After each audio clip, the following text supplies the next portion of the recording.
I'll read Ludwig von Mises and the 6 lessons of the Austrian Economic School. Hello and welcome back to Niemietz Answers. The other day, Renato Moicano, who is a martial artist who competes in the Ultimate Fighting Championship, made an unusual announcement. He told his fans to read Ludwig von Mises and to read about the Austrian School of Economics. Now, I couldn't agree more, and with that in mind, we decided to do an episode of Niemietz Answers on the great man himself. So we are doing this in a slightly different order, but it will make sense once you see it. The first question that I'll answer is, who is Ludwig von Mises? Ludwig von Mises was an Austrian economist, both in the literal sense, in that he was born in the Austro-Hungarian Empire, and he taught economics at the University of Vienna, where he also ran an economic research institute, but also in the sense that he was part of the so-called Austrian School of Economics, which was one of the leading schools of thought at the time, and which is still around today. He also wrote about political theory and sociology. Von Mises was Jewish, which means that 1930s Austria was an increasingly unsafe place for him. So he had to emigrate, first to Switzerland, and then eventually to the United States. That is where he spent the last decades of his life. And this was when the Austrian school lost its connection with the Austrian homeland. Ludwig von Mises was a classical liberal of a very ideologically purist variety. His supporters would say that he was very principled. He stuck to his guns, even when that was bad for himself, career-wise. So you could certainly not accuse him of being opportunistic in any way. His critics would say that he was stubborn and dogmatic. Whichever way you want to see this, it is safe to say that his more absolutist approach was the reason why he lost influence later in life.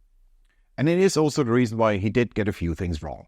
For example, he believed that there could be no such thing as a mixed economy in the long term, because government interventions, he believed, would always lead to further government interventions, so that at some point you would either have to completely scale them back again, or go all the way towards a fully state-controlled economy. You would either have pure capitalism or pure socialism and no halfway houses, and that is clearly not true. Virtually all of the world's economies are mixed economies of one kind or another. The next question that comes up is, what is Ludwig von Mises known for? Well, a number of things. He is the one who started the so-called socialist calculation debate in the 1920s. That was a debate among economists about the feasibility of a socialist economy. Until then, critics of socialism had concentrated on incentive problems. So they had wondered, if everyone is expected to work for the common good, will people be altruistic enough to do that? Will they be sufficiently community-spirited? To which socialists had replied, well, people may be selfish right now, but they won't be under socialism. We will create a new socialist man. Von Mises wasn't interested in those arguments. He said, fine, let's say the socialists are right. Let's say the new socialist man really will emerge after the revolution. Even then, he said, a socialist economy is still going to fail for a completely different reason. In an economy where the factors of production cannot be traded, they don't have market prices. And without market prices, you cannot have economic calculation in the conventional sense. You cannot have profit and loss accounts. You can have prices in a socialist economy, but those will just be fantasy numbers. They will be made up by some bureaucrat in a planning ministry. They don't contain any useful information. They don't tell you anything. You may have the best of motivations, but that doesn't help you if you don't know what you're doing.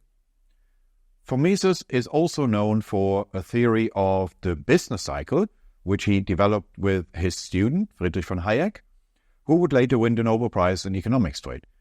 It was about central banks holding interest rates too low and starting an inflationary fake investment boom on that basis, which would lead to overinvestment in some sectors that would later have to be liquidated. In that interpretation, a recession isn't some terrible misfortune that governments have to fight with stimulus packages. It's a necessary correction of an earlier illusory investment boom, which has misallocated capital and distorted the economy. It may be painful, but it is part of the economic healing process. And in more practical terms, von Mises also played a role in Austria's currency reform in the 1920s, which ended the period of hyperinflation. And the next question, was Ludwig von Mises an anarchist? No, he very much wasn't. He explicitly said in one of his books, liberalism is not anarchism, nor has it anything whatsoever to do with anarchism. He was what you would call a minarchist. He believed in a minimal state which protects individuals from aggression, both domestically and from abroad. So a Misesian state would organize a police force, a court system, and national defense. But it would do nothing else. It would be a very minimalistic state, but it would be a very strong state in those limited areas. Now, some of von Mises' students did become anarchists later. The most prominent of those was probably Murray Rothbard. Rothbardians do not see their anarchism as a break with Ludwig von Mises. They would say that when von Mises distanced himself from anarchists, he was talking about anarcho-communists or anarcho-primitivists. Rothbardians are nothing like that. They are anarcho-capitalists. They believe that protecting property rights and adjudicating property conflicts is essentially a business like any other. So they believe that this can all be done by private security agencies and private courts. Still, von Mises himself was clearly not an anarchist, and whether he would have accepted the Rothbardian argument, that we don't know. The final question,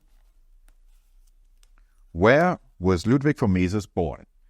He was born in a town which was then called Lemberg, and which was then part of the Austro-Hungarian Empire. It's now called Lviv, and it's now part of Western Ukraine.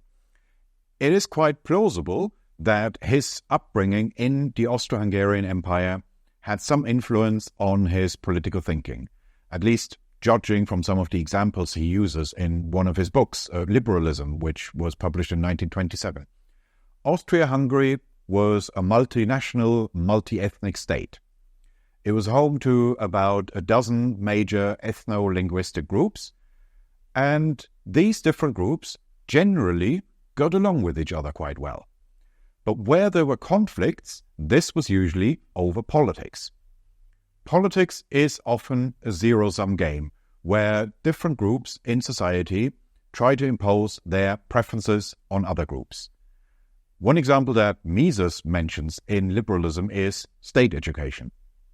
Once you have a state-run education system, you have to make choices about what you can teach and how, such as in what language should school instruction take place? Should that be in Hungarian? Should it be in German? Should it be Czech, Polish, Slovak? You have to make a choice. And under normal circumstances, the Hungarians may not have a problem with the Austrians, but when they have the impression that the Austrians are trying to force their language on them or trying to force their cultural preferences on them, then they very much will have a problem with that. Von Mises' solution was, let's just do a lot less politics. Because in that case, there's less that we need to agree on. And that means less potential for conflict. The Austro-Hungarian Empire is no more, but that lesson still remains valid today. It's not just von Mises, the economist, who remains relevant today, but also von Mises, the liberal political thinker.